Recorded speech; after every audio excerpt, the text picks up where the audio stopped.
welcome to RIP. Great to be here. I'm shocked you're here. I'm shocked. I'm shocked as well. What happened? I don't know. Who? How? Why? I don't know. Do you know I have a way bigger podcast? What the fuck? What the hell? What kind of a second-rate fucking booking is this? I didn't know that. Oh well. No, I have. Well, maybe you'll kick me up out of the minors. What's your assistant's lovely assistant's name? Naomi? No, Maggie. Maggie? Did Maggie book you? I think so. And she's booking you on a run? Uh-huh. Okay, so B and Ian is like a bigger podcast that I have with Ian Fidance. Oh, yeah. Which is mainly like farts and poop and stuff. Oh, that'd be fun. Which is fun. Yeah. This is RIP. This is my solo pod, which is fairly new. It's my baby, though. That's great. Yeah. I'm excited to be here. Yeah, good. I feel like if you hadn't introduced the idea that this could have been a bigger pod, I wouldn't even have thought that way. Well, it's going up. It's on its way up. And I want to be here. I'm at the beginning. Yeah. But I was just wondering why you chose that. Usually people reach out to do B&Ian because it has more traction. This one is like the one where I talk about wanting to kill myself, other people wanting to kill themselves, mental illness stuff. So I was thinking that maybe you had a specific... Well, I mean, I think you're very funny. Oh, thank you. And that's all I needed. Okay, great. And I wasn't familiar with the details of which pods I love it. And where. That's great. Mm-hmm. Are you doing a podcast run because you're going to start doing stand-up? No, I'm killing myself. Oh, you're killing yourself. Okay, great.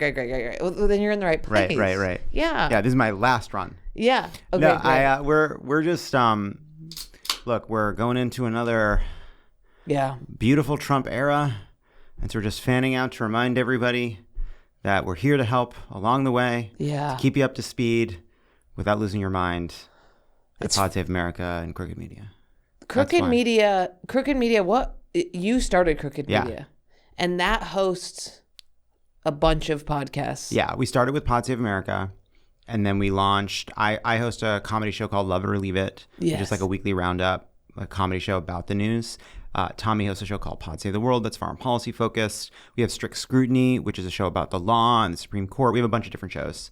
And then we also have Vote Save America, which is kind of like our nonprofit, so that like if you're looking for a way to get involved, if you feel frustrated or angry and you feel like a bit overwhelmed by the news, you can just go to Vote Save America, sign up, and we're not going to spam you. We just give you like, hey, here's how you can help because of the fires. Hey, here's how you can help. You trust us because you've listened to us for 10 years. Yeah, because you think women are people. Yeah, God forbid. You know, and should be in charge of their own bodies if that's something that interests you. Yeah. We have ways that you can be part of the fight. And is that a podcast? That's just like a volunteer website. Like we have like a really great team at Vote Save America that I think part of it is that like there's so many scams. Yeah. Like, there's so many fake, like people get texts all the time being like donate here, donate there, and there's so many people asking for money and so many ways to figure out, like it's just hard to know what's right. And so we have a team of people that vet everything. And so that's awesome. Like we have a Fight Bans Fund that's just about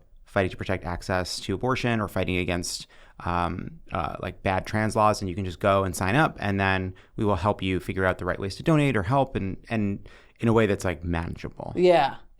I'm dealing with that. I did like a show in Syracuse a couple days ago, and I was like, I'm going to donate all the proceeds to the fires in LA. Yeah. And now I'm like, okay, now I have to go through and figure out which ones are real, which ones are fake. But you can do our fund. We have a wildfire relief fund. Oh, perfect. And they did all the work. We have a great group of people that figure it all out. Is it, my managers keep telling me I need to do tax something with taxes? You bet. Hey, and it is, I believe, I'll check after, tax deductible. Great. Or whatever it's called. I'm not a lawyer, and this is not legal advice. Also, my managers didn't say that. They said do whatever you can to support the wildfires. That's what they said. That doesn't sound like them. That doesn't sound like them. I did a show in Syracuse that was like a hometown show, which I thought was going to be like the feeling of my hometown friends and family carrying me on their shoulders to the stage. Mm-hmm. And instead it was everybody got so wasted that it almost felt like they were 5 minutes away from starting a bonfire in the middle of the venue just to like, do dabs. And was this most of your family? It was a lot of my family and friends. And it's just weird when you have those instances where you're like, I am white trash. And I always think there's a hippie aspect that you try and convince yourself where you're like, no, we eat almonds like a lot. And was this an actual theater in Syracuse, or did you just come folding chairs and set them around like a fence? It was, yes. It felt like a theater. It was a small theater, but there was folding chairs, and there was like the barricade for hardcore shows. It was that kind of theater. I like that. I like that. So that's what I'm Upstate reeling New York. from. Yeah, upstate New York. I forget how hick it is. I was just up there for 2 weeks working on a new house that I have, which, by the way, I was thinking about how weird it was because I was in my, I used to, you don't know this, but I used to be a contractor, and I was in Ithaca working on my house like I used to do carpentry. And I realized that for years I would listen to Pod Save America and Pod Save the World while I did carpentry. Great. Because I was convinced that I was going to become retarded from being a grunt. Uh-huh. And I listened to that, and it was helping me. And I was like, I'm cultured, even though I am working for $15 an hour laying concrete. And now and you know who else was a carpenter who had a second coming? Jesus Christ. Talking about Jesus. Jesus Christ. So look at I you. just ran into a couple of them downstairs, actually. Who Christians? Judged me. Christians, yeah. Our Lord and Saviors. The three kings, actually. That's cool. Yeah. I don't know how to You're doing great with the mic. I'm really having a hard time. Yeah. I think I have to sit up. Yeah, I know. Okay, Pod Save America rules. Mm-hmm. Did it flatline at all during the Biden administration? No. Like, I would say that there was a period of time, like, where it was like, how the fuck are we going to talk about convincing people to get behind this old man who's honestly barely making sense? Yeah. Be like, no, we got to do it. I know he's old. I know he's hard to understand. I know he's not inspiring, but we're not doing it for him. We're doing it for us. We're really like girding ourselves for like what it was going to be like to have to like do everything we can. Not because we were like, we were never like dishonest about it. We were always like, yeah, he's really old. It's a huge fucking problem. Yeah. And he's doesn't communicate well. It's a huge fucking problem. But like, this is who we believe we have to fight for. Wish it wasn't the case, but that's what we have to do. He's like those big, in Arizona, they grow these huge cactuses, and they take hundreds of years to grow, but then they aren't allowed to get rid of them, so they end up using 2x4s to prop them up. But if you look under the cactus, it's completely dead and not attached to the earth. Right. And I always think of those as Joe Biden's. Like, where it's like, you did a lot of work during your lifetime. Yeah, you absorbed a lot of water. There's so much water. There's a lot of good goo in there. Yeah, and you can survive off dust. Yeah. But it's time to make room for some new plants. Yeah. We need some new plants in here. Yeah, totally. Yeah. No, I think that's right. But so I think there was a little bit of a slog in there where it all felt pretty depressing. But like, I think what we try to do is to just say like, hey, like, the news can be bleak, the news can be great. Like, we're just hanging out and talking about it and to help you like stay up to date without feeling like you want to blow your brains out. Yeah. And that's true in good news times and hard news times. I think it's when the news is boring, which is I think what's happening there, was like depressing and boring, or like scary and boring. But didn't you guys go, if I remember correctly, you're talking about contemporary stuff, but weren't you also talking about the past also? What do you mean? Like, wasn't Pod Save America, wasn't there retrospective type stuff where you'd also relate it to past issues that had happened that was pretty well informed? I remember being like, damn, they're like bringing up Supreme Court cases and shit. Well, I think once in a while maybe you remember something, but we're always covering the current. We're always say pretty current. Yeah. Like, we'll have like experts on that'll help us break things down and maybe put them into context. But mostly we like try to make sure we're giving you an update on the latest so that you feel like you know what's going on. And you used to write for Obama. Yeah. Did you have to, you've probably been asked this 1,000 times, but like if one of my friends asked me to punch up a joke, I immediately start thinking in their voice, like literally, were you thinking in his like, yeah, and this is how I would sound if I was saying this? You get the hang of it. So I was a speechwriter for Hillary Clinton, and then I was a speechwriter for Barack Obama, and they were very different. And you never get it totally right. Your job is kind of to try your best to give them a draft that's in the wheelhouse or as close as you can get to what they would want to do. And then now sometimes day to day, like, you know, the president has to speak all the time, all the time. And so it's like, he's welcoming the Boy Scouts. He's celebrating Asian American History Month. He's doing these little events all the time. And for those, like, you do your best. And most of the time, honestly, he probably doesn't give it too many notes or edits. He just maybe skims it beforehand, maybe not, and just does it, and that's fine. But then there are bigger speeches, and the best case scenario is you would like write a draft of it. It goes to an incredible number of people to make sure you're not slipping in. To make sure, like, yeah, because I'd obviously try to put in a lot of sexual stuff. Yeah, a lot of sexual stuff. I would have intrusive thoughts the whole time I was writing it. I would really be like, what if I just did this one thing? Yeah, no, and that's part of it. Yeah. And fighting that is part of it. Yeah. But you would send it to researchers and policy experts and people talking to Congress, and all kinds of people would weigh in, economists and political advisors. And you would gather all these conflicting opinions. And to be a speechwriter, your job isn't really, you don't have to be the best at anything, right? Yeah. You don't have to be the best writer. You don't have to be the best at politics. You don't have to have the best social skills. That was the only reason I could do it. But you have to be good enough at all of these things to get something through this gauntlet without having delivered a boring, complicated, messy speech. So it helps that the comedian aspect of you helps on the resume. I think I was probably not the most socially adept, but I was able to kind of, I think, sometimes use humor to massage things. Were there other comics working with you, or is it you were the only one? So there were a lot of very funny speechwriters around. I think I was the only person that had like a real comedy background doing speechwriting day to day. But whenever there were like comedy speeches, we would get jokes from everybody. But what I was going to say is that after you've taken a speech through this gauntlet, you would then try your best to make sure it stayed in one voice, not a million voices, one voice. And then you would send it off to President Obama. And the best case scenario is for a bigger speech is what would come back is something he had line edited, because it would mean that the speech was close enough that you didn't have to give notes in person. You didn't have to revise anything majorly, but he could make little changes throughout. And he would add lines, and he would add, like, I remember there was one speech he flipped over the page and wrote a little paragraph to add. It sounded just like him. It was amazing. It did? Yeah, it sounded just like him. And so that was like, oh, wow, that is like, oh, I see what he wanted. I get it. Yeah. And so that to me is like the best, or one of the best versions of being a speechwriter, is you're giving this person who's way too busy the support they need to say exactly what they want to say. Right.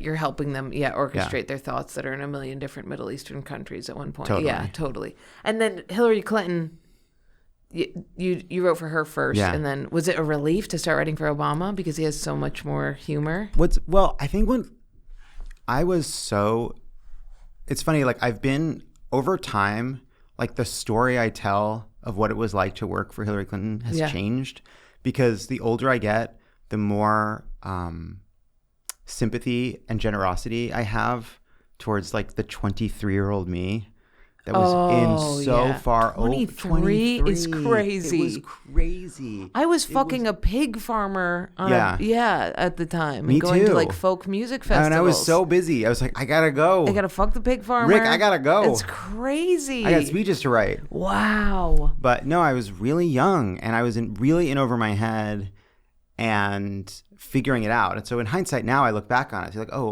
you were just doing the best that you could have done.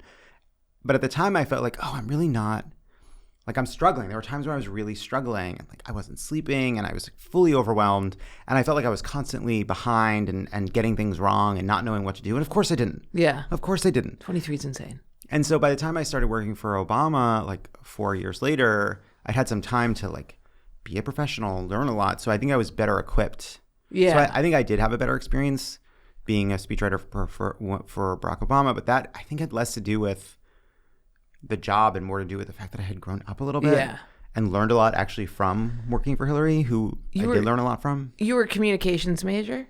I was a math major. Math major? How did you get into? I just bounce around. I just try stuff. Really? I love doing, like, I think actually like math was great for me because I was not like, these were the true math geeks out of college that are focused on math and want to be math professors. They are on such a different level that I really wasn't at. Like an autism level? Or for like sure, but also just smart. But just smart. Yeah, no. Definitely like counting the holes in the ceiling and all the rest. But like, and there was one kid who could like do a Rubik's Cube behind his back, like that level. Wow. And I couldn't compete with them, but I had fun being, like, I'm not a socially adept person. Yeah. But whatever part of the autism spectrum I'm on, it's definitely toward the middle compared to the math people. That's how I was a philosophy major, and the philosophy majors were literally like, picking their zits publicly in class, and they were wearing like bow ties to class. No, for sure. And they were such dorks, but they were so brilliant. But I was like the cool philosophy major. So that was me in math a little bit. It felt good. It's the best feeling. Well, philosophy and math are similar because they're both about like being really precise. Yeah. And it's not like obviously in philosophy it's like there's a right answer, but like you have to have like really clear arguments. And if you don't understand it, you'll be caught. Like you can fake it in some of the other places. And you get that weird trippy thing where you like learn a new.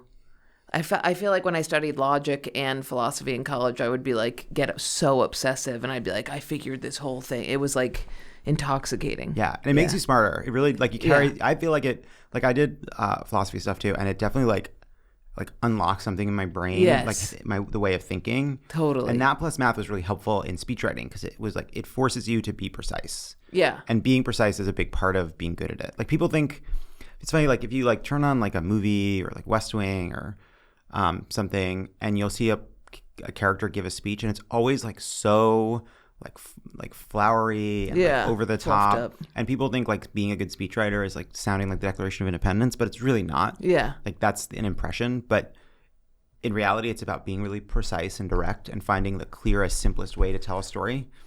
And I found those are like philosophy, like you said, like or math. Those are like helpful ways of making your brain good at that. And you get people in philosophy that are so fluffy. Yeah. That are really. Who am I reading right now? Henry Bergson, who's it's the fluffiest thing you've ever read in your life, and I'm like, I can't stay. But like Sam Harris, for example, where it's so succinctly that you're like, how dare you think of that exact word that you needed in that moment? Yeah, I think like it's very there's like really clear thinkers. It just like feels nice. Yeah. To like be in their minds for a bit and just like follow their logic. It can be very mine nice. is a spastic spider web that's bouncing all over the place. All over the place. It's crazy. All over the place. And that's probably that's how I feel about comedy is like I'll get up on stage and like what I'm trying to like it'll look like I'm spastic and having an ADHD meltdown and that I'm having a manic attack, but I'm also I've structured the joke in a way that it's so satisfying that I'm like simultaneously am being manic, but also I've created these words that make the people laugh at a particular time and fix them so the P is in this point because P is funnier than F or whatever it is. And it is very satisfying. Especially to have a spider brain and then go and be like, I can orchestrate this spider web. Like we'll be working on jokes for the show, and you'll like I'll test out a joke and be like, wait, that's not working. And it's like, why? It's the best. And it's like, oh, because I need to hit a syllable in the setup a little harder so that it stays in the brain. Yeah. Right? It has to, like that word is too far back. You have to move it a little bit forward so that it's in their minds just enough so that when you finish the joke, it's the most so fun thing ever. And then you're like, obsessive. I telegraphed it by saying this. Yeah, me too. I become obsessive. And it's funny too because it's like, I like Love It or Leave It, which I love doing and everyone should check out, is it seems so slapdash as a show. Like it's a podcast. The stakes are so low, and we do it live, and I'm a mess, and I'm bouncing all over the place, like you said. But like nothing is more fun to me than just drilling down and getting one stupid joke exactly fucking right. It's the best. That's what I'm in right now because I'm recording a special in May, and so now I'm like I'm like going to the cellar, taking the weakest chunk from the special, doing it for 15 minutes 4 times a night or whatever, and just trying to figure out exactly how it hits and why it hits. And it's really interesting how you'll just be like, oh, it's because by the time I get to there, they've forgotten this thing, and I just need a tiny little reminder. Just a little bit of, just like a hint of it. A word, like there were like, I remember, like, I think it was like Seinfeld was talking about that he had a joke about chess that didn't work, and so then he just had to draw a chessboard in the air one time. Totally, that happens all the time. He just did that, and it helped people see the joke. That's like this is what I like need to figure out, because like I'm so jealous right now of like getting to do like work on something over time, because I love covering politics in a funny way, but every Thursday I do the show and then throw it out. Yeah. I just throw it out. And so like I've been on tour for years, and like I'll be on the road and I'll meet up with a friend who's also like doing a tour, and they'll be like, oh, we're going to the museum today. We're going to like go check out a local restaurant or whatever. And then we're going to do the show. And I'm like, I got to write the show today. Like every city I go, I've never seen your Friday night of SNL. I've never seen any of these places, because I go and we sit and we work on the show, and then we do the show and we do it again. And I really want to work on something. That's so much work. I never even considered that, because how often does it come out a week? Once a week? Once a week. So Pod Save America is twice a week, and then Love It or Leave It is once a week. But we really do like 45 shows a year. So we really don't take breaks. Wow. I mean, we take some breaks and we do like best ofs, but like we really do hit every week. Damn. So when you're writing the show, and it's so hard for me. It is. I mean, that for me, I can just talk about whatever the fuck I want. Cool. It's crazy. No. I mean, and on stand up, it's just like I'm literally resurrecting childhood memories. You know what I mean? It's not. And I have friends who are political, and they go up on stage and they do political stuff, and I'm very impressed by it. But it's a totally different. For me, it's like I'm taking this experience and I'm like, I need to get people to see it exactly how I saw it, because the way that I saw it, or in a way that's even funnier. And it is just like this, it's turning a stone over until all the edges are exactly smoothed out. But it's not. Yeah, and also I imagine that it's a nightmare to get up on stage, do the joke, and then a day later be like, damn it, that was a way I had a better take. I sometimes will stop and I'll just be like, all right, I'll like do it and be like, I'm doing it again. Pretend. Just do me a favor and pretend that I'm doing it for the first time, because I cracked it. Yeah. Yeah. So your ideal scenario is to do stand up, have it be unrelated to politics, or do you want to have it be? I want to keep going. I love doing what we're doing, but I feel this pull to while I'm doing this, I think it's I need to be working. I need to there's just a lot of stuff I don't get to talk about on the show. And there's I've built up a reservoir of material that I want to take out. Is there limits to what you can talk about? Do you have any I know that a lot of my friends are in the woke sphere, and there's just so much off limits humor wise. My feeling about it is I don't feel like there's anything off limits. Yeah. And I really I will say I have a very progressive audience, and I noticed this. I said this happened to me this week, literally this week. I did a really it's not the darkest joke in the world, but this would be an example of it. It was there's a fight in Los Angeles over whether or not the mayor had cut the fire department's budget, but in some good news, there'll be more money for the fire department next year now that all the schools burned down. Perfect. Just a simple and the audience was a little yeah. They were it was and I was just hey guys, I know that's a dark joke. I know. But here's my promise. I'm not coming to you. Over the next couple of years, you're coming to me. Yeah. And the more we get into this, politics is so dark right now. You may be feeling upset and anxious and a little bit you're not ready to joke about certain things, but you're going to get there. You are going to get there. And it's sometimes so nothing is more obnoxious than talking about the construction of jokes. It can be really obnoxious, but I do think we'll have some jokes and we have an incredible group of writers that work on the show. And one thing there's a joke that feels the audience is not going to be comfortable with it. For me, the test is what is the ethic of the joke, right? Not what is the topic, but what's actually take a second. Yeah. And as painful as it is, let's explain it to ourselves just so we understand it, right? Yeah. There was a joke one time and we did cut it from the show. And this is what happened.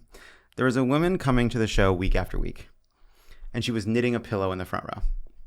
I don't know why. That's what she was doing. Yeah. And the first week it was small. The second week was getting bigger, some sort of pattern. Third week was getting bigger. And she said from the front row, 1 more week and I'll be done with this pillow. Next week she didn't show up. She never came again. And people in the audience were like, what happened to that lady? People that were listeners, what happened to that lady? And at the time there had been a couple of terrible mass shootings. You see where this is going. Yes, I do. And I said, I don't know where she went. Maybe she got killed in a mass shooting.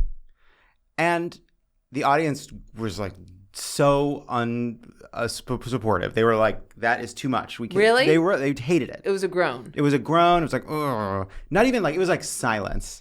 And everyone was you should cut that. They didn't like it. And I was no, it's the joke is, we're not making light of mass shootings. We're saying, isn't it insane? We live in a world where you could casually say maybe they died in a mass shooting because they're happening so often. The point is that it's terrible that they're happening so often. The ethic of the joke is fine. Like you can you can not like it. It can make you uncomfortable, but it's not a morally wrong joke. A sweet woman knitting a pillow is likely to get shot in a mass shooting in America. She died because she got murdered. But that's the woke. I mean, that's the woke audience. That's a little bit. I think you do that anywhere else and it's going to crush. But it is like, I mean, I have friends, Ashley Gavin, she's got ripped apart because she told somebody to kill themselves on stage, which is like, we have all told people to kill themselves. It's crazy. Or Birbiglia the other day was like, I had to unfollow you because I posted something fucked up, and he was like, I was getting too much heat, and I was like, I'm so sorry about that. And he was like, it's okay. But look, I get that. And I saw that there was some like kerfuffle about that. But like for the most part, I don't know. I'm in front of such a liberal crowd all the time. Yeah. And I generally think that like even in the wokest of spaces, whatever that means, most people can still take a joke. And a small subset are super fucking annoying. Yeah. But they're firing blanks, Right. They're firing blanks and they're it's online. Like, it's like, just remember, just go like, yeah. You're fine. You're okay. And it's the alternative that's like come out of all of it, where it's like the anti-woke just saying anything for shock value also sucks. I pulled so much stuff from my special once I started seeing what was going on. I was like, I don't need to talk about trans people for a second in this because of how many people are taking up the slack in the way worse direction and going insane. Yeah, I just find it all like so self-aggrandizing. Yeah. It's like, oh yeah, you have the big take. Yeah, and it's so, your take is so... It's so avant-garde. It's so daring. People just simply cannot handle. There was 5 minutes where it was like that, where there was 5 minutes where I was making takes and I was like, this actually is, and then it was immediately over the slope and every single person was, and I was like, ooh, I wish I hadn't even dipped into that stratosphere. I do think it's just like, I don't know, like, I think we're all, like, I think sometimes, like, especially for like the super big comedians, it's like, what is actually happening to you that's making you so frustrated? Because it's certainly not success. Like it's not like hurting your ability to be successful. You're very successful. You're doing this in a big tour around the country. Like so your income is not hurt by this. Your fame is not hurt by this. And then it's like, well, I guess in some way, like it is just worse to be famous now than it used to be. Like I think it used to be much more awesome to be famous, right? Like if you think about like before phones, like celebrities could be rude in public. Oh, totally. Like you could drive your car through the window of a Las Vegas casino and then like tip the casino manager $500 and like it was gone. It would never happen, right? Like, and now like and there was just rumors of it that made you seem cooler, right? Like, and so you got to have all the like great cool parts of being famous and the money and the success and the praise, but you didn't really get a lot of criticism. You didn't see it. There's just no way to reach you with it. And now everybody is so reachable. And so it's just more annoying. And like the phone makes people feel unsafe in public, and even the most famous people, because they know that like they're one bad interaction away from a viral video. And I think that makes everybody a little bit, I think there's like a little bit of resentment that creeps in because it's like, I did it, I made it. And I still feel like I have to, like I still feel on edge. Like something isn't as good as it was supposed to be because it's not. Yeah. And that sucks. But like, that's not because of the woke mob. I haven't earned the capacity to be a prick. Yeah. Ready to optimize your nutrition this year?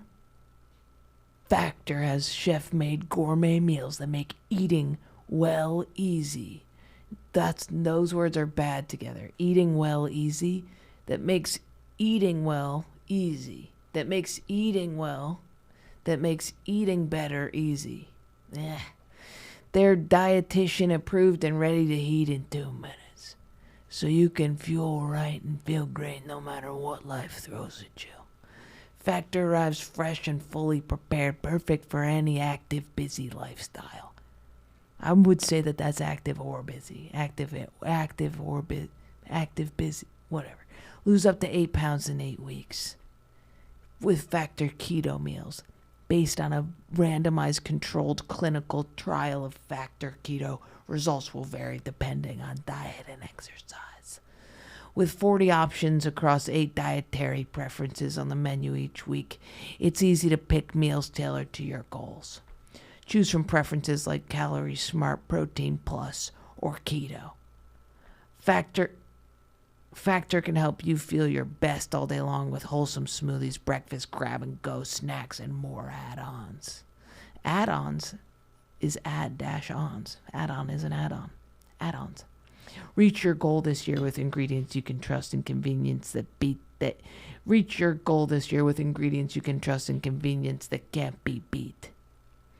My personal experience with Factor is I've eaten a lot of it. I keep it in my freezers. I only have one freezer. I keep it in my freezer. I take it out. Sometimes I thaw it out. I feed it to boys that come over so that they don't, because I don't like when people are hungry around me. It makes me uncomfortable. So I keep it for guests. And they think that means I'm pretty put together. But it's tasty. I've tried other ones. I won't name their names, but it rhymes with Bega Bit Meals. It's Mega Fit Meals. And they don't taste as good. These got spices. So eat smart with Factor. Get started at factormeals.com/RIPJordan50 off and use code RIPJordan50 off at 50% off your first box plus free shipping. That's code RIPJORDAN50OFF at factormeals.com/RipJordan50 off to get 50% off plus free shipping on your first box. Enjoy the show. I go home. I mean, the woke mob thing I think is interesting in the sense that, like, they will, I just know people who their audience is woke to a degree that they hold them to a way higher standard than they would anybody in the street. You know what I mean? Yeah. Just because, and they use them as like a barometer. Whereas my audience, I'm a degenerate and I'm using them as a barometer. Like I'm being like, is that bad? Is that bad? And they're like, yeah, it's bad, Jordan. I'm like, okay. And that's fine. But see, that isn't that like, but I don't know. I feel like part of it is just like trust. Like you have built something with your audience. Oh, it's the best. It's the best. And they know that like if you push, it's like not because you're not like saying something because you're a bad person or you have bad like you're just being funny. You're just being a goof. You're just being a scamp. Totally. But I wonder if your audience must be, because I know how I look to you guys when I listen to it, where I'm like authority. What they say, I can say to my friends. You know what I mean? Because I'm always about to say something horribly fucked up.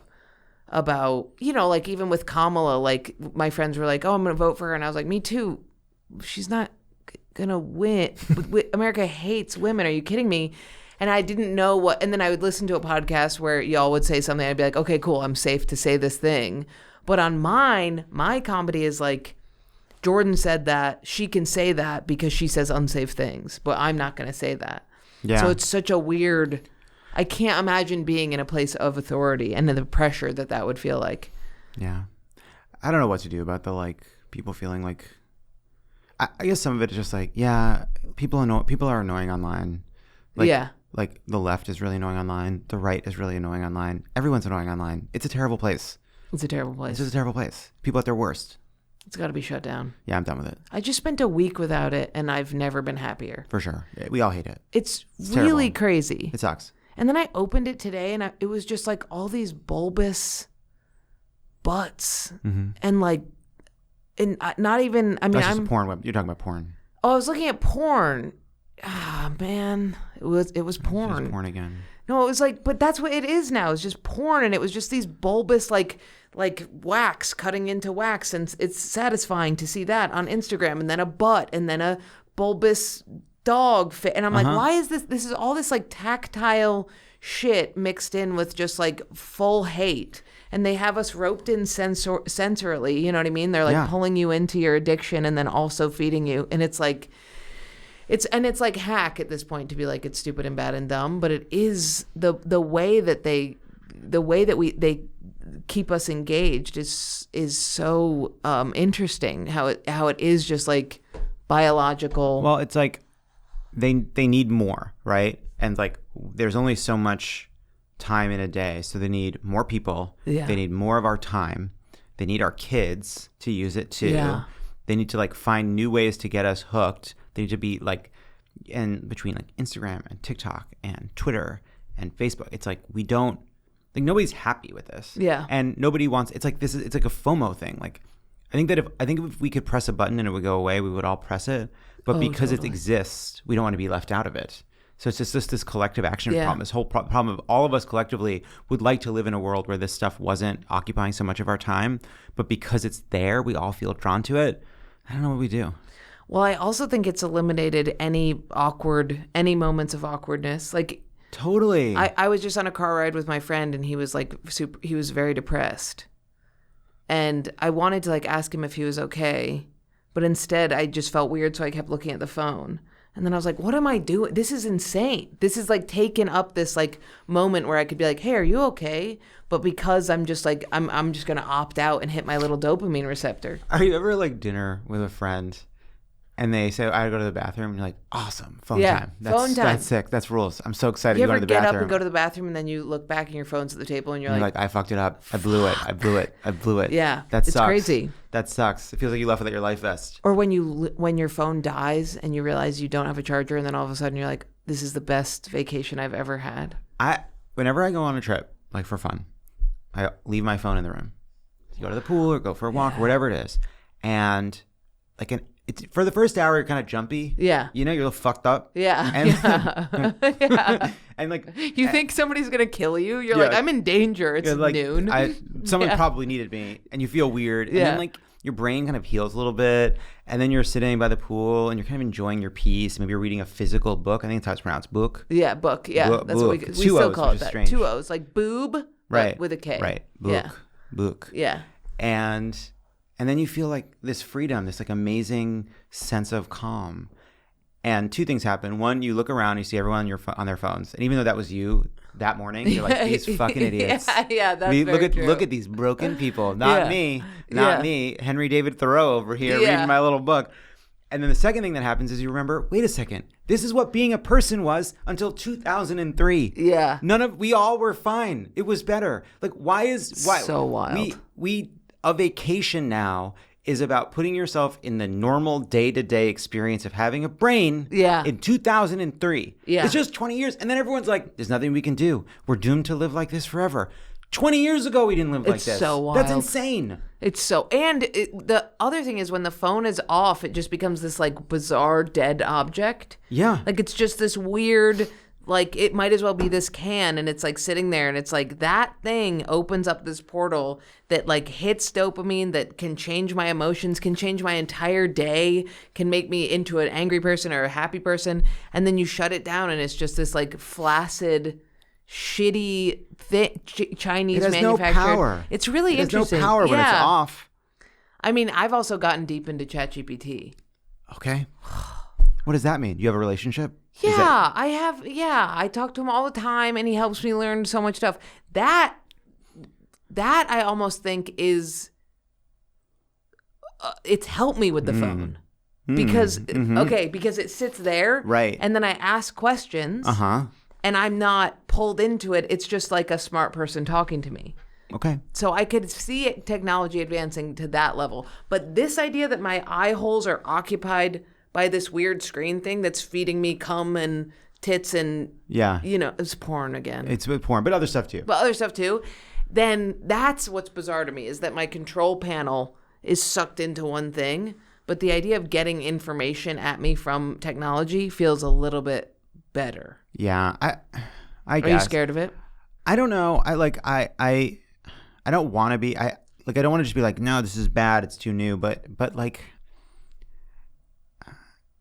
It's I think about it like with like self-driving cars. It's like, okay, I know on some level that self-driving cars you could read the book are good. You could definitely read a book. Yeah. But like I know that they're good for us, right? In the sense that like if like computer drivers are probably going to be better than people because they won't be distracted, they'll be safer, like lives will literally be saved. Yeah. But then I'm like, wait a second. So in order to get to this like self-driving car future, like we have to like fire all the taxi drivers. Oh, yeah. So that one company can make money, or that Elon Musk is going to get to be in charge of it. And it's like, the idea seems cool, but then the reality of it as it is makes me really nervous. Same thing with like the AI. It's like, I know on some level that like, okay, they say that like it can unlock like a cure for cancer. I personally, and this may be a crazy take, I know what the woke mob thinks, I hate cancer.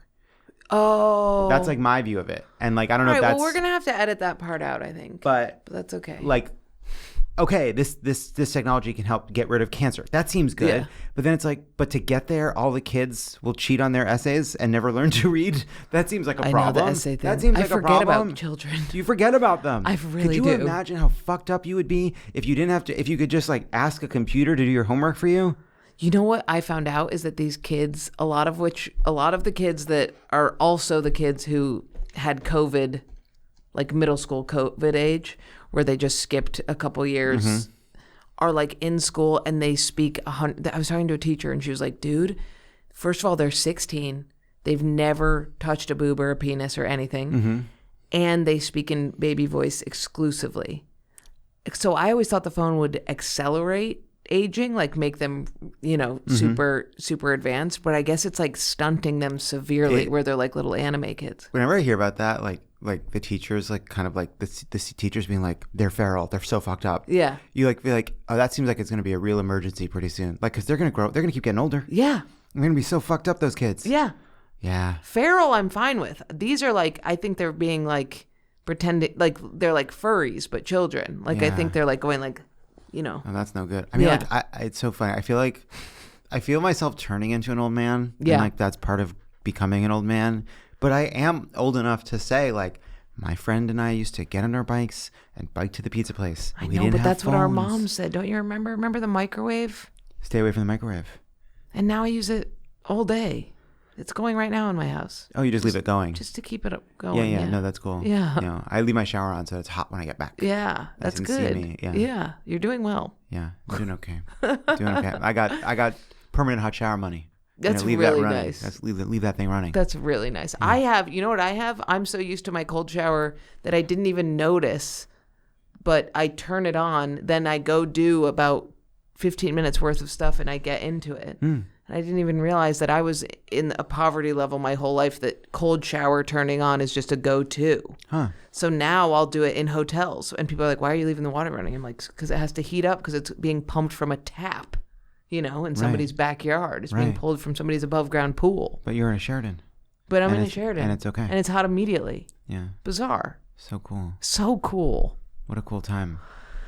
But yeah, phones are bad. Yeah, that's our take. Phones are fucking It's bad. hard though, because I don't want to sound old either. I know. But I also know. I think Gen Z is going to be okay. They do hippie shit. Mm-hmm. They are into.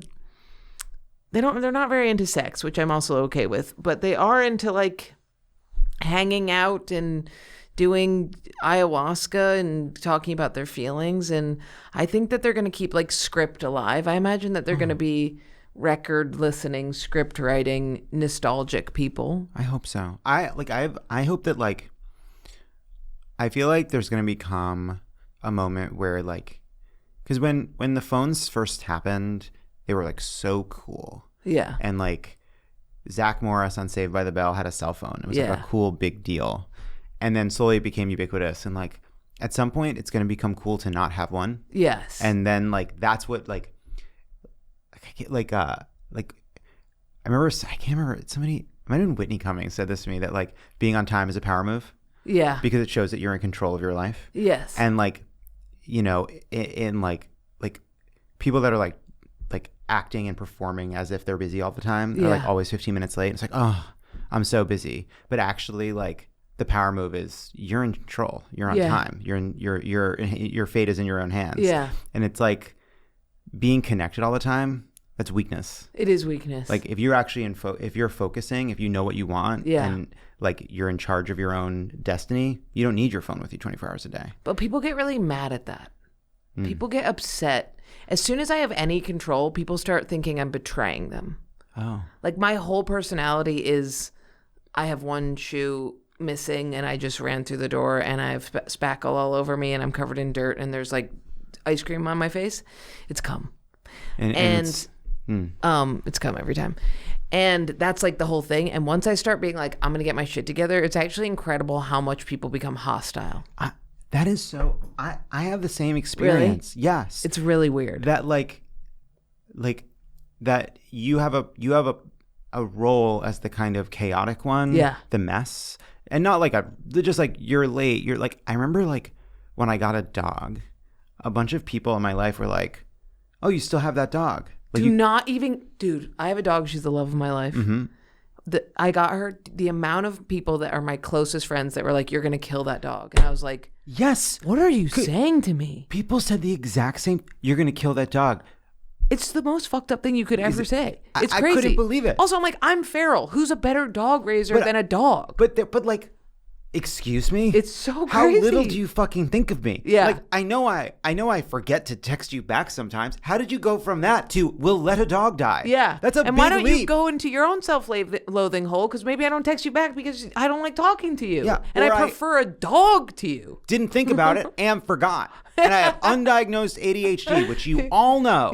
Everybody knows. People with undiagnosed ADHD have dogs. Also, I've been diagnosed with ADHD a lot, but I keep forgetting because I have ADHD, so I keep calling it undiagnosed. Well, because getting a proper diagnosis of ADHD and getting the medicine to treat it is designed to be impossible for people with ADHD. I don't know how to make that appointment. I went into my doctor and he's like this little amazing Chinese man who just gives me any drug I want. It's actually wildly inappropriate. That. No, that's the best. That's what you need. You need one doctor like that. He's the best. I call him I'm like, let those he's like, prescription slips Prozac? fly. Okay. And then sends it. And I'm like, I want to up the dose. And he's like, 100? I'm like, no, not 100. But I went in and got Adderall from him. And then all my friends, of course, are like, I'm going to go to your doctor. And I'm like, yeah, totally gives you any drug. Turn them all down. And I was like, it's because I was in there. I remembered the day he gave it to me. I was like literally like playing with tongue depressors. Listen, you gotta start. You don't ask for Adderall on your first appointment. You can't ask. You gotta build trust. Yeah. You gotta build trust. You gotta spill some stuff. You gotta be late a couple times. Yeah. You gotta fuck something up. Yeah. You gotta look confused. Yeah. You have to like not even understand what you're asking for. You gotta work your way up to it. That's what I gotta do. That's what I gotta get in there. I think my doctor's ready to give me Adderall. Really? I think he'll know. I just took Adderall a couple days while I was working because I had just straight painting to do, which is the best thing on Adderall, to paint a house. And it was like the first day I was like, I'm going to take this every single day. This is amazing. I feel so clear. And then the second day I'm like, still pretty good, getting kind of anxiety, but that's fine. That's fine. And then the third day I was like, I was trying to think if this could be a joke, but like, I can't remember the example, but you ever have anxiety in your life where somebody can say anything and you're like, that's going to give me a panic attack?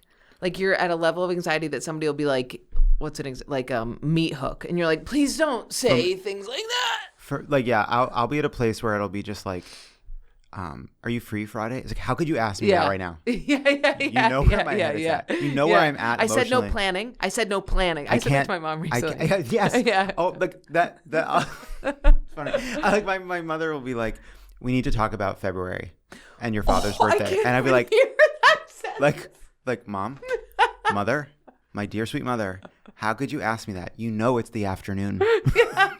That is a question for a very specific time, about 15 seconds. Maybe there's 15 seconds after I've had a snack. Yeah. But 11 a.m. It has to be 11 a.m. There's a 15-minute window where I'm ready to talk about February, but you know it's not now. Not when I have something to do in 2 hours. It has to be after I've worked out, but also right before I've worked out. So if you could make that happen. Yeah, and not when I'm winding down, but not when I'm just ramping up. Yeah. Right, but not when I'm in the flow. That's so funny. We have to talk about February. My mom will be like, can I bring something up? And I go, is it plans? And she goes, yes. And I'm like, then no, I'm really sorry. That's so funny. It's crazy. I can't do it. I can't do it. Christmas, if I hear the word Christmas, I'm like, I don't know who I am. That's like it'll be like kind of thing like my mother will just be like, Passover's coming up, you gotta start thinking about flights. It's like, I can't think about Passover right now. I get so hostile. How could I possibly think about Passover when I have an errand tomorrow? Yeah. There's something I need to do tomorrow. It's so and crazy. you need me to talk about April and Pesach. Why does it stress us out so much? Because I think it is because on some level I feel like I don't trust myself. I think it's about like not trusting myself to successfully plan the future. Like, Yeah. it requires keeping too many things in your head because I don't have a system for writing them down. I don't know what it is. It's like, You know what it might be also? Because I just made plans tonight and then I canceled because I was like, I need to have a love fest with my dog where we snuggle and watch Law and Order. Mm-hmm. And she was like, no problem. I think it's because if I cancel on Mom, you get the like, no, I don't even care. Don't even worry about it. I don't even want to see you. Why would I even care? No, I had expectations, but fuck me, right? That's my mom. oh, wow. So for me, I think it's more that for me, it is so inconceivable that I cancel. Like, Yeah. it's like truly, like, I can't even imagine what would happen. Actually, as I realize now, I've never canceled. Really? And so once the plan is Sick? I am telling you right now, I have never in my life canceled on my parents. Oh, on your parents. Yeah. Oh, I've canceled plans. Okay. Oh my God. I was like, holy shit. Sorry. That's a That's fear. what I mean. But so you'd I let 'em know down. when I agree to the Passover trip, when I agree to the Florida February trip, and it's really that, like, once flights are booked. Wait, did you say Florida February trip? Yeah. Did I say Florida? No, I did. Are they going to Florida? I'm going to Florida. They wanted me to go to Florida in February. That's crazy. Do we have the same parents? Is your mom my mom? Is your mom my mom? My mom's not Jewish. Oh, then But and my she's mom's Italian, very Jewish. Well, which is the similar, same. very Yeah. similar for sure. But I know that once booking flights is such a sacrosanct final moment. Like, you can change and Did you adapt. book your flight? The amount of times I've heard that. You book your flight? I'm like, no, I'm going to book it 2 days beforehand because I haven't fully about it. committed. Yeah, exactly. Yeah. But so I can't cancel. So it means I have to agree, and agreeing means thinking about the future and accepting that there is an exact future that is coming and that it's unstoppable and sooner than I think. Like, I always think I have more time. I have such an unhealthy relationship with time. Yeah. It's like, oh, we don't have to think about it yet. That's months away. It's right here. Yeah. It's always right here. And I'm so bad about that. I do that always with think clubs. there's I'll more be like, time. yeah, I'll do that club. I know that I hate it. My manager's like, dude, I think you threatened to kill yourself last time you were there. And I'm like, no, it'll be better this time. And then I'm there and I'm like, I don't want to do this. Why'd you tell me to? And I'm like, I thought 3 months from now I would be a different person. Yes. With a different disposition who likes, Key West. Love punishing my future self. Yeah, it's crazy. Oh, the hatred I must feel. Yeah, I really for who I am in sacrificed- the future. Yeah. It's Yeah. so messed up. Oh, it's so messed up. But the mom thing is really, I think that is so, I mean, it's crazy because we'll be texting and then as soon as it will switch to plans, it's like I've never met her. And I'm like, you have the wrong number. We can't talk anymore. Yeah, logistics. It's like a very specific time when I'm ready to talk about logistics. But I also can let anybody, when I let my mom down, it's like there's like some OCD around it, I think, where I'm like, what if, I feel like anybody else, I feel like they have their life figured out, but I'm like, if I let my mom down, she's never going to swing back. I mean, I have also fear around my mom. Like, she'll be in New York and I'll be like, I'm walking you to the cab. And she's like, Jordan, I run a construction business by myself. I can walk across the street. And I'm like, no. Somebody's going to kill you. I have like serious mom anxiety. Yeah, I feel like, God. I'm very good at like, and then I find that like, I can go through a period where I'm like, all right, it's logistics time, and then plan everything, get everything done, get everything on the books.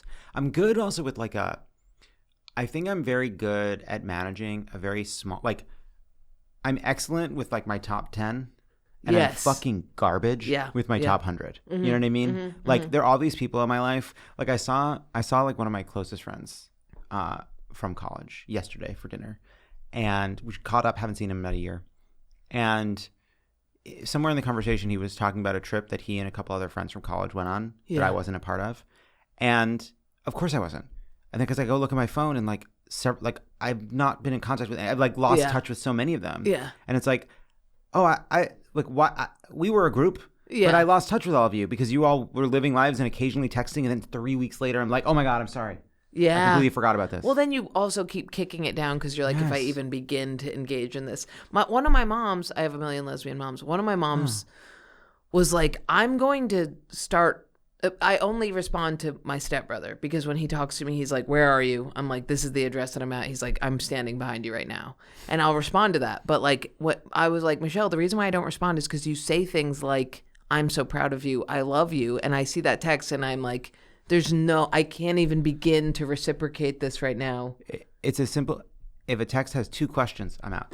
It's crazy. 2 questions? 2 questions. What are we doing here? I will run from validation. And my therapist, he was like, when somebody asks you to make plans, you have to do this. You have to say, and he goes, actually text. You have to text, let me think about it.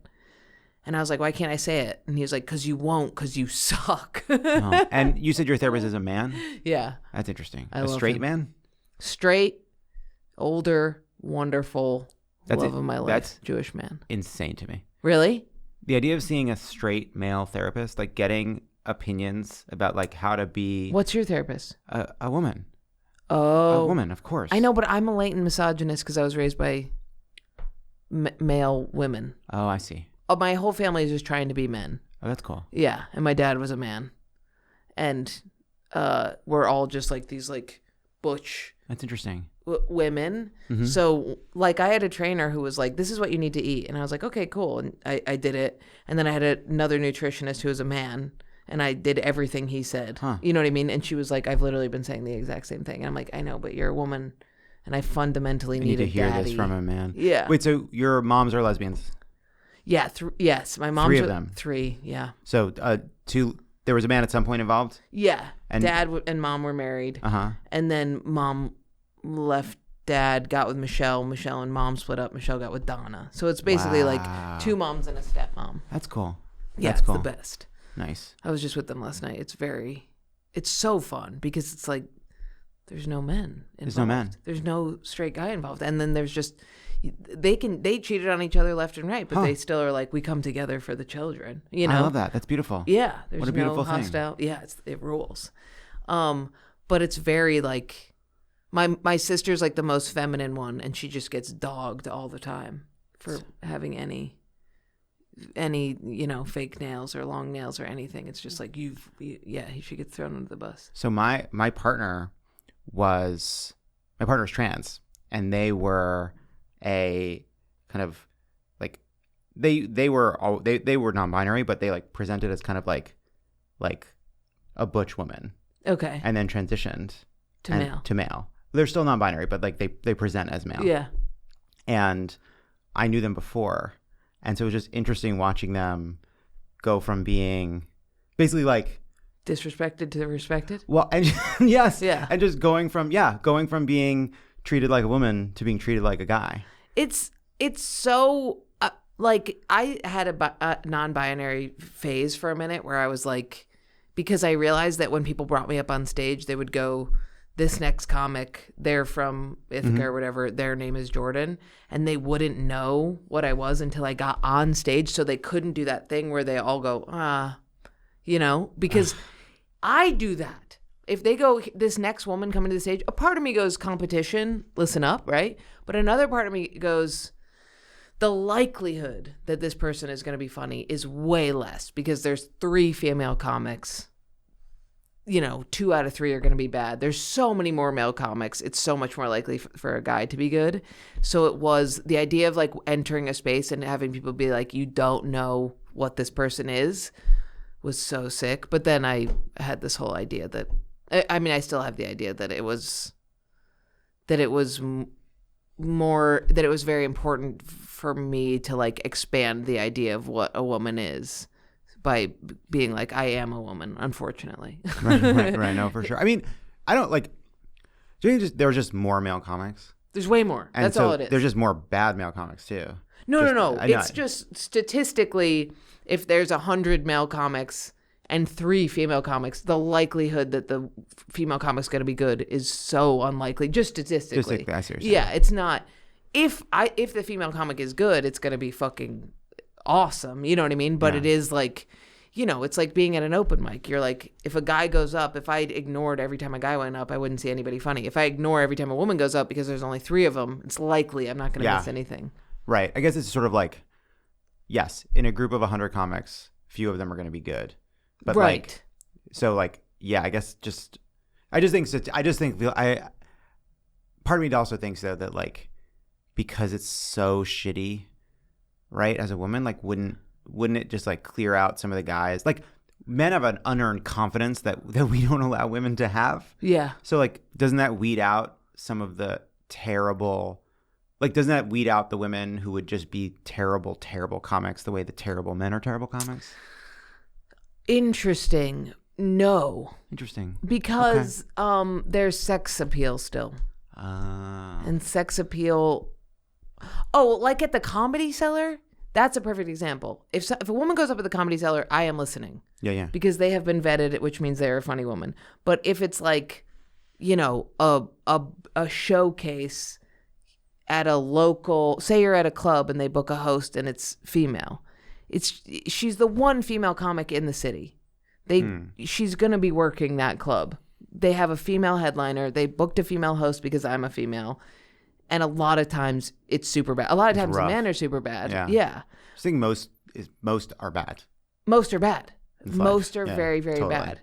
And if somebody's good, it's likely that it's a guy because there's so many more men. You know what I mean? And a lot of times bad women get taken to the top because there's none of them. And they need a woman in there. Huh. So it's like a lot of times you'll get women doing well who aren't as good as a lot of the men who aren't doing well because they don't need any more dudes. Yeah. But no matter what, I mean, that's the thing about humor. If you're good, you're always going to be taken to the top. That's the best. Yeah. It's not like music where you have incredible musicians who get buried because of the sheer mass of them and because of the taste. It's like funny goes up, you know? Yeah, there's just not enough funny. There's just like, it's still like, that's true. Like in writing too, it's always like, yeah, there's a lot of people, but like if you're good and like you have to get lucky and you have to like have the right people see it and things have to go a certain way. Like there are good people that don't make it and there are terrible people that do. Yeah. But like if you're good and you keep at it. Yeah. It's the time thing. Yeah, totally. I remember one of my friends, I was worried about comedy and she was like, if you keep doing it, you're going to end up doing something. And I was like, that's a really good point. Like you just have to stay at it. But it's hard to stay at it. It's hard to stay at it. The other thing is, for some people, it's hard to stay at it. It's for me, like I have so many friends who are like, I don't know if I can keep doing this. And I was like, for me, it's like it wasn't even ever an option. Like it was like, I'm addicted to this. I have to do it. It's the most fun thing. And the day that it's like, isn't an option, what a wonderful day. The day that I can just be like, I'm going to go keep bees upstate. Incredible, you know? Yeah, we need bees. Yeah. But like right now where it's like I have to be doing it, it's not really. So I think that's how you stay at it, is where you're like, this isn't even a choice. I have to stay at this. This is the thing that I do. But I think for a lot of people, it's like, I'm making no money. I could be selling real estate and I'm just like, going to open mic after open mic. Yeah. And then it's like, well, like, should you keep at it? Like, well, are you good? Yeah. How good are you? That nobody knows if they're good. Nobody knows. You don't know. It takes time. They have no idea. Have you seen time. people where you're like, just stop. You hate your life and you hate doing this and you're bad. But the thing that sucks, right, though, is that like everyone's bad. Like everyone's bad at the beginning, and like, and also like part of what makes you bad is you don't yet have the taste or judgment to know what's good for you, and so you have to like both get better and learn what is good at the same time. Yeah. You know, like over time, whatever you're doing, that's true. Not just it's everything. Yeah. Like that's what it is. It's like, you don't know what's good and you're not good. And over time you'll get better and have better taste and you'll find out how high that goes. And some people, like some people get a little better. Some people become something excellent. How do they find out that they're not? How do they, you know what I mean? Like what is the thing besides a child, right? Having a child and being like, I can just choose this now. I want to know if there actually is a point that people get to where they're like, I'm just actually not that good at this. I always feel like there's like, there's always like kind of like three versions, like three stories people tell about like failures. Yeah. And there's the truth. Then there's the version that they tell themselves that's like a little bit better. Yeah. And then there's the version that they tell everyone in their life, which is which is a little bit better than even the lie they're already telling themselves. Yeah. And so like there's what happened, there's what you're willing to admit to yourself, and there's what you're willing to admit to others. Yeah. And then everybody's kind of working on this story. Yeah. You know, they're working on that like, it wasn't my time, I like gave it all, but whatever it is in any field, you just find ways. You ever just sink to a worse story though to get yourself out of it? That's sometimes what I'll do. Yes. Where I'll just be like, they'll be like, why did you stop? And I'll be like I went to grad school and be like, why did you stop? And I'd be like, I just couldn't. I wasn't smart enough. And then people go, no. And you go, thank you. Validation, like, nice. Yeah, sometimes that's a good way. Because like I'm an undisciplined piece of shit. Yeah, totally. That's why. Yeah. And I was talking to somebody about this, about how if you're a man and you fail, it's such a bigger blow for men than it is for women, because I was going on some tirade about how being a woman is incredibly awful and horrible. Mm-hmm. And he was like, said something about that. And I was like, whoa, that is true. If you're a man and you bail on something, it's like, it is so, I can slip out of anything. You think? Yeah, because I just have this vagina. Oh, right. And people just go, there's a vagina in there. You don't even know what that vagina needs. It could be needing something different now. But with a man, it's like they quit, they bailed, they're out. Any female that I know that quit, she went off silently into the night and people just assumed that she had a family and a more beautiful wooden cottage or something. I do think men get second chances. You know, like they can blow it. And they'll get another bite. They'll get another chance. Yes. More comebacks. Yeah, that's like, very. You see that good with point. like directors and stuff. Like a man can deliver an absolute piece of shit bomb, and they'll still get like another chance. Interesting. Whereas women can't. It's like, nice try. See you later. Oh, that's very interesting. I think that's. You'd think that it would be the other way around, gender-wise, because we immediately assume that, but it isn't like that at all. It's like the Kamala thing, where they were like, "Do you want the most evil person or just like a kind of boring other person?" And we were like, no, we'll take the most evil, actually. Right. And that like Trump is like a very special case, but like he can say the wrong thing, screw something up, and it's like that's just Trump. But like Kamala most misspoke, and it was like she was held to such a high standard. We just like we just aren't as forgiving. Just full stop. I wonder if that has something to do with the maternal, because your dad was just fucking up your whole life, right? The dad is just like sawing things off the table, hurting himself, crashing and if the mom fucked up, it was like, you're supposed to be the matriarch. You're supposed to be the person that keeps me safe. There's some trend on one of the social media places that was like, is this a bad mom or a good dad? Yeah. And it's like a good dad like gets the kids fast food on the way from home, which is something a bad mom would do. Yeah. You know, and it's like a fun, cool dad is a piece of shit mother. Yeah. Oh my God. I saw a guy fixing a bow in his daughter's hair on the train. Like a clip came out and he put it back in. And I was like, oh my God, he's like so attentive to his daughter. I'm so aroused. Mm-hmm. And then I was like, if it had been a woman, I probably would have been like, let the daughter's hair go. You're micromanaging her appearance, you know? Hey, wouldn't even have noticed it. It's crazy. Just moms being moms. Yeah, it's nuts. I was looking at my pregnant friend the other day and it was blowing my mind because she was like nude. Perfectly naked. Yeah, the baby was coming out. Wow. And she was huge. Right. And this baby was like moving its like fist in her stomach and I could see this wave and she was like glowy and tits and crazy. Mm-hmm. And then I turned to her husband and he's just the same guy. He was just a skinny man who was just, like nothing physically changed him at all. They should have to change. They should have to change a little bit. They should have to change a little. Get just shorter. Harder nipples or something. What if in order to reproduce, the way you knew that a man was reproducing, that he got a foot shorter every time he had kids. That'd be great. That's not fair to the woman, though, because now she's got such a short husband. No, that sucks. Yeah, no, and 3 kids. No, it's Dude, I got this tiny husband. She's stacking the kids on top of him. But then it would be the kind of thing where it's like you'd see a tiny man, you'd be like, wow, he must have a big family. And something being short would be like a sign of respect. Yeah. Look what they've done. Even just like more hair or something. Like if your seed catches in a woman, it should just you should have to gain a little bit of weight or have to work out a little harder. But he was just this little guy. So it was so interesting, and I was like, she's transformed into like a goddess, Buddha, Gaia, crazy tree woman. Saved it there. Yeah. What'd you transform into? Huh? Yeah. The most beautiful creature in the world. All right. But, I mean, I was like tripping looking at her with the baby. It was crazy. I mean, the whole baby thing is just bizarre to me. But it's. Do you want to have kids? I don't know. I have a dog. Right. And I love her so much that I worry, and I worry about her all the time. I worry that I would worry too much about kids. And I worry that I would just be like, why didn't I just have a dog? Because I love it the same. It's the same feeling. Well, how could you know? I could never know until I do it. You won't know. I think realistically, hold me to a lie detector test, I do want kids or a kid. I want like a feral mulleted, kid that would have his like penis out. And you'd be like, I don't know if I feel okay with that. And I'd be like, well, his penis is going to be on you because he doesn't wear clothes. Right. We don't put clothes on him. One of those kids, you know, just a Band-Aid. Yeah, just like a wild child. Yeah, I think that would be sick, but I don't like the idea of being with a partner. Oh, okay. You don't have kids? Don't have kids. and you don't want kids. Does your partner want kids? We may want kids. We're thinking about it. Adopt? I don't know.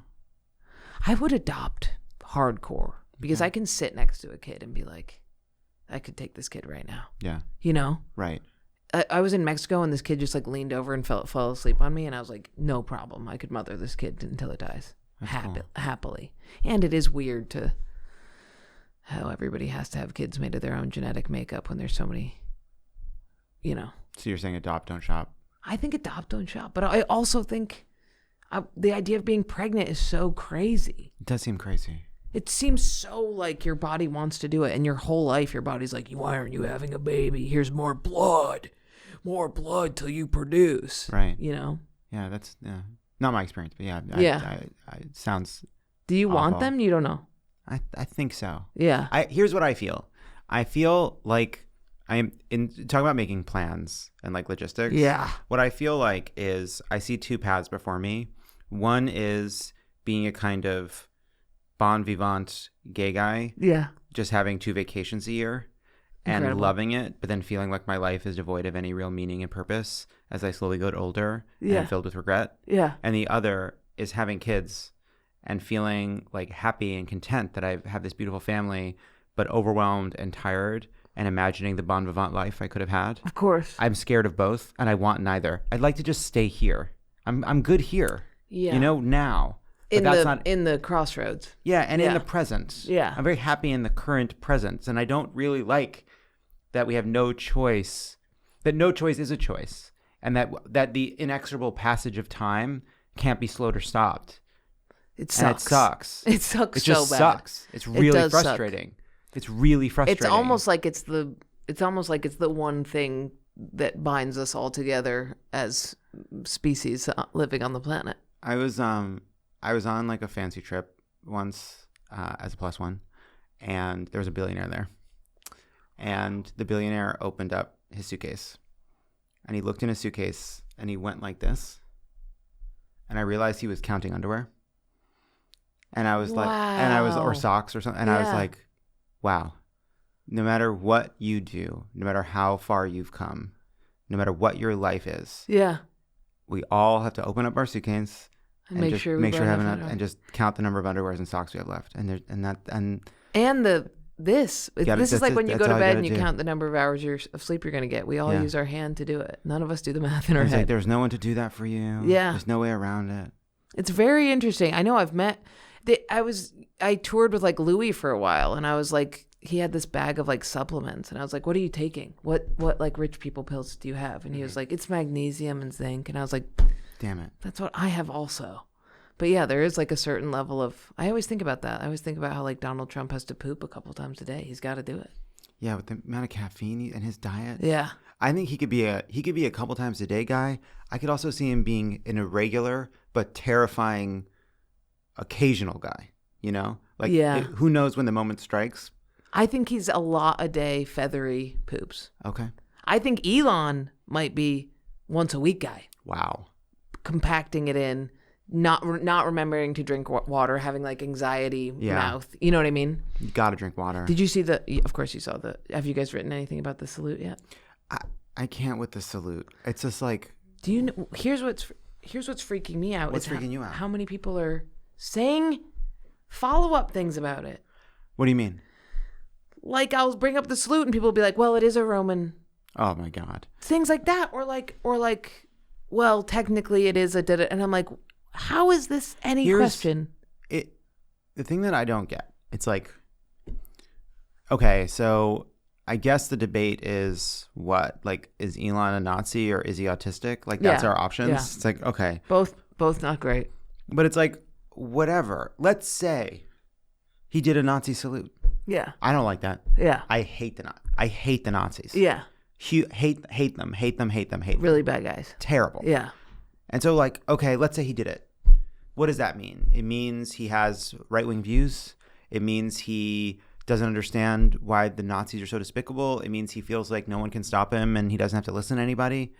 I kind of already know that. You know, it's like I already know he's going to do whatever he wants and he has all this power that he shouldn't have. Like, okay, so then what? Like, and then the other option is that it really was just a kind of like weird arm gesture from an excited man who's not used to being so beloved by a crowd and was a bit like overtaken, whatever. Like, I don't care either way. It's like, hey, like Trump is trying to deport a lot of people. He just pardoned a bunch of violent criminals for attacking police officers when his own vice president promised not to do that. Yeah. Said he wasn't going to do it. Yeah. Said, no, obviously he's not going to pardon violent people. Yeah. And then he did it. And that's a big deal. And people really hate it. And the police unions really hate it. It's not just like the woke mob that hates it. Like regular people hate it. Cops hate it. People hate it. Like he became president to lower the price of eggs. And now he's pardoning criminals. Like, this isn't going to help with the eggs thing. The egg thing was the whole thing. And that's not going to help with the egg thing. And so, like, you got to just, like, focus. Like, look, there may be, I'm sure there's a lot of people that are, like, apolitical or, like, hated Joe Biden. I don't love Joe Biden. But, like, Donald Trump got a lot of people to vote for him because he promised to fix a bunch of stuff. Yeah. And what he's doing in the first couple of days has nothing to do with fixing those problems. And, we got to focus on those things because that's what really matters. Like whether or not the space billionaire did a Nazi salute is just not that important in the grand scheme of things compared to the actual things the that problem Trump with the will Nazi do. salute is like it crosses language barriers. Like there's just people in Russia who saw that who are just like, there's Putin is like, oh, let's fucking ride, dude. I mean, that's my issue with it is it's like, we're already in this bizarre blurred world where you have Zuckerberg sitting behind him with his like tan line sunglasses on, and like Joe Rogan might as well be vice president, and then you just have the guy throwing up the Hitler salute. It's like the visuals behind it all. When you play the montage in your head of JFK getting shot, of the politics, this is like our time period where we have this. I didn't mean to do it. Yeah, I did do it. Hey, we be have careful. This, yeah, hey, be careful. You keep that hand below the mic. Keep it down. There is a part of the slapping of the chest that does feel good to do, but I won't do it. You know, it does. Like there's something. There is power in it. There is power. Yeah. There is power in it. And when he said my heart, he said my heart goes out to you so that he could do it. You know what I mean? That's how I feel. Anyway, I just feel like it's when you imagine. Like when you're in high school and Obama's winning and you have all these like hippie kids crying about it, and I had like a ringtone that was like Barack Obama, you know, and then you have these waves of timelines in your head. This wave that's like hyper digital AI, Instagram, Hitler. So it's just so dystopian that I think that as much as it's like zooming away from what the things that are important at hand, which are important, it's as somebody who's like I'm like pretty far outside of politics. I'm just watching this like macro orbit. Yeah. Look, the whole thing sucks, but it's like, what's the problem? It's like whatever he was trying to do, like he used his billions to buy a media platform and to donate a huge amount of money that basically bought for him power in our government. So he's a billionaire who used his money to buy power in the government, which you're not supposed to be able to do. Yeah. And so the only reason he's in a position at all to be speaking to that rally or to have any say over like important stuff like healthcare and food stamps and all the other things they're saying they're going to cut to pay for basically tax cuts for people like him. Like that's the part that's dangerous. Yeah. Like, that's the part that's shitty. Like I hate the fact that we have to wonder whether this incredibly powerful billionaire is openly doing a fucking Heil Hitler. Yeah. That sucks. But things were shitty before he did the arm gesture. And the only reason we're talking about it is because of how low we've already gotten. And like whether you're a Democrat or a Republican or you don't follow politics at all, like we should all be able to say that a billionaire should not be able to literally use his money to buy access to the government and make decisions and talk to the president. You're not supposed to be able to do that. That fucking sucks. How did this happen? Just a lack of education around the country? Despite, I mean, like the coastal elites versus shitty education? I think a lot of shit had to go bad. Yeah. And a lot of boundaries had to be crossed. But I think the two biggest reasons. What are the two biggest reasons? The two biggest reasons are a bunch of Republicans decided it was easier to go along with it than question it and then start to believe it. And like it was easier to just go with Trump than fight Trump. There was just not a lot of friction. He had a lot of supporters. And instead of telling the truth, they started just saying, you know what, this is what my base wants, and I'll pretend it's a good idea. And there stopped being opposition, and there stopped being people to say, hold on a second, Elon Musk shouldn't be in charge of government. Or hold on a second, you can't have a crypto coin the day before you take office to make a quick 50 million. Like, that sucks. And so Republicans capitulated to Donald Trump. And then the other big problem is that, like, Democrats are just annoying. They're annoying. Yeah. And they're kind of like... They're not cool. They're not cool, and they don't have any credibility, and nobody likes them or believes them, and nobody really knows... I don't think it's entirely the fault of Democrats that people don't know what they're for. There's been a lot of Trump sucking up all the oxygen, but, like, we have not done a good job, Democrats, of, like, making the argument for why people should not just oppose Donald Trump, but support them in a way that people bought. It's not that they weren't saying that they were going to do better policies. It's not they weren't out there trying to make the argument, but for a variety of reasons, including the fact that the media sucks and nobody's paying attention and social media misinformation, all that's true. A lot of people looked at this and said, I'd rather have someone tough and terrible than someone weak and maybe better. And that sucks. And that's I think partly why we're here.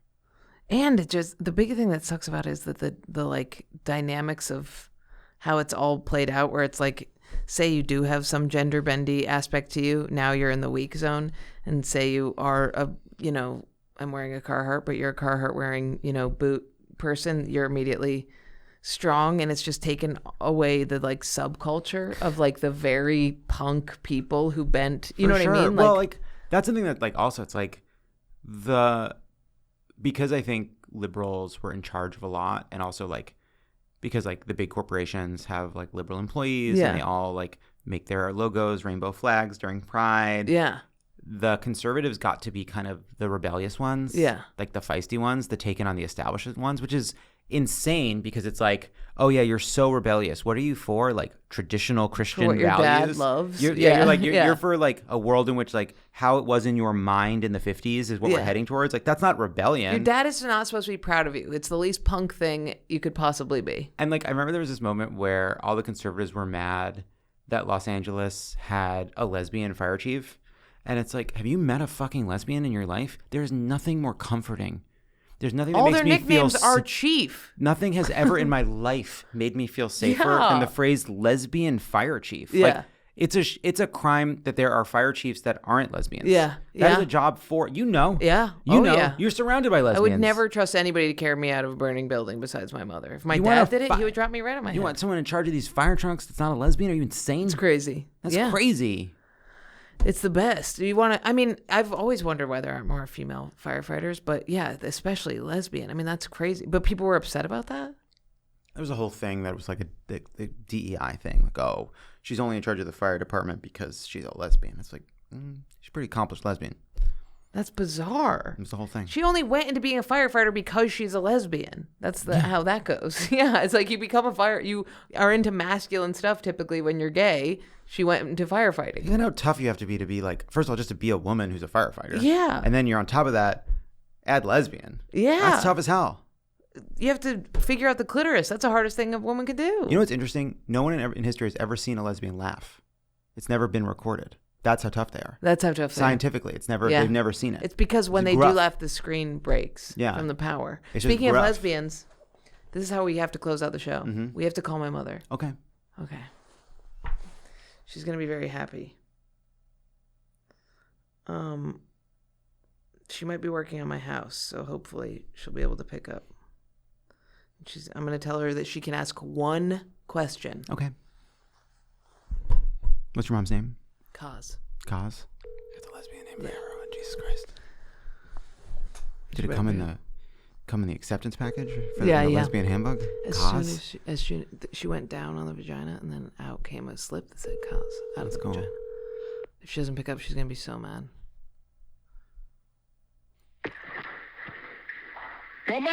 Mama. You're on the podcast. Oh, your podcast is still going? Yeah. Yeah. Is that Jon Lovett? Yeah. Hi. Hi, Kaz. Hi, Jon. Hi. It's a pleasure to meet you with just a vocalization. So nice to meet you. Are you, it sounds like you're carrying something very quickly. No. Is that better? Yeah. Are you at the job site, Mom? I figured it was. I just got home. Nice. No, now it's good. What's that? Now you're good. I just got home and I was just snarfing down food. Yes. Feeding my dogs. She's John Wick. She Nice. has 2 giant pit bulls. Mom, we have to end the podcast because we've been going for an hour and a half, but I'm going to allow you 1 question. Oh, fuck. I had it all figured out earlier today. Did you lose it? Yeah, totally. I because it's 4:30, I was like, oh, the podcast is over. They're not calling me. I know. John. Yes. Love it. Uh-huh. If Jon Stewart declines, do you promise to be our candidate for president in 2028? Wow. Yes. Sure. Yeah, of course. Yeah, I'm in. I'm in, of course. If that's what you want, if that's what you All right, want, well, I'm in. all right, good, because we need an entertainer, and it won't matter that you're gay. That's okay. We'll work that out. Well, that's one less thing to worry about. Better you than Buttigieg. Okay. Pete's catching strays. Okay. You don't like Buttigieg? People like Buttigieg. Well, I love Buttigieg, but he's just too fucking. We can't run an establishment candidate. Oh, I see. I think the phone just edited you out for you. Yeah, you've been censored. You got censored by my phone. Buttigieg is too fucking what? Establishment. We cannot run an establishment candidate. Okay. We have to run a full-on, a populist. I know Trump is considered a populist, but he's not really a populist. And we got to run somebody. And, of course, Stewart's a great candidate because he already came out for, the 9/11 first responders, and then recently for the veterans from the fire pits. So he truly has that populist position just based on that, Is he background. actually thinking about running? I don't think so. Why do you think he's going to run, Mom?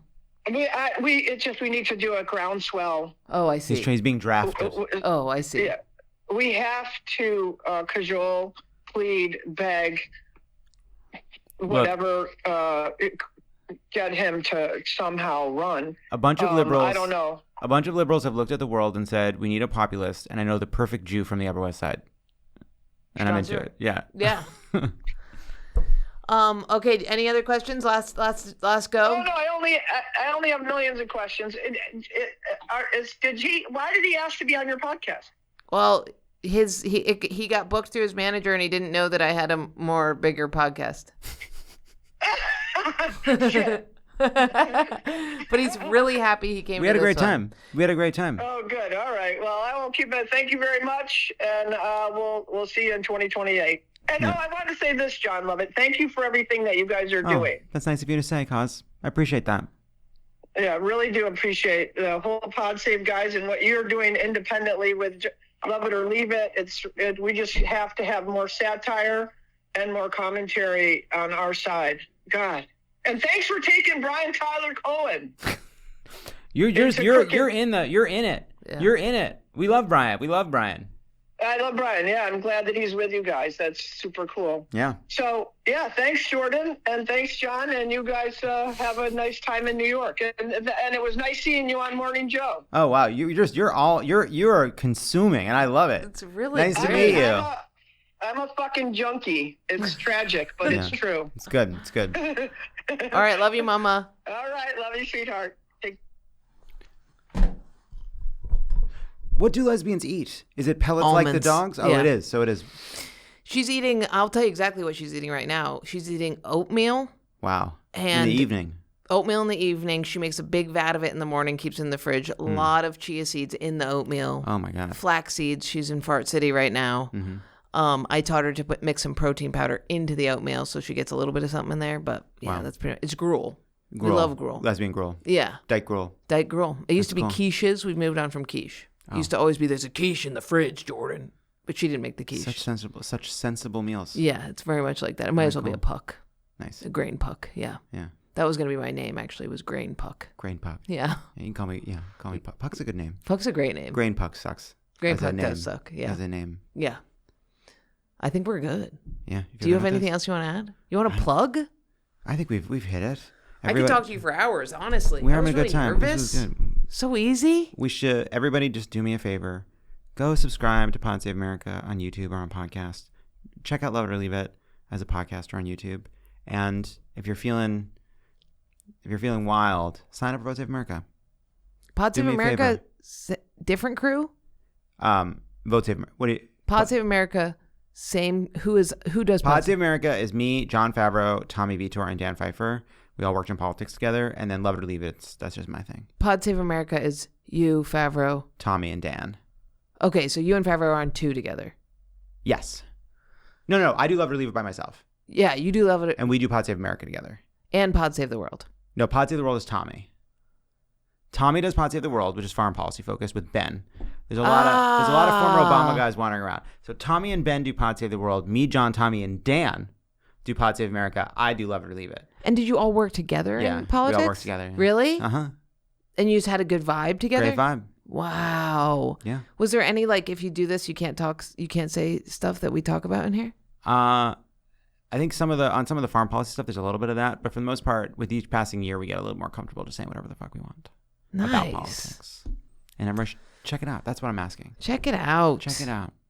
Okay, Even cool. if you're very anti-politics. I do not like politics, and I was addicted to that podcast before. I listened to it for years and years and years, and then when I got into comedy, I could no longer put any more comedy into my face or head. Right. Because it was making me go crazy. So then I only had to listen to things like birds cawing, stuff like that. Whale sounds. Yeah, whale sounds. Also the name of lesbian name, whale sounds. Mm-hmm. This is Orca. Grain puck and whale sounds. All right. It's over, right? It's over. Hell yeah. That was fun. That was good. I might even keep this part in right now we're talking about. It's still good. So then it isn't over. So then you're a fucking liar. I lied to you. Mm-hmm. Yeah. Okay. Yeah. We'll cut out that fucked up thing that you just said, but we'll leave in the rest of this. And that's what I think about Jews. Yeah. Me too. Same. We both slap our chests.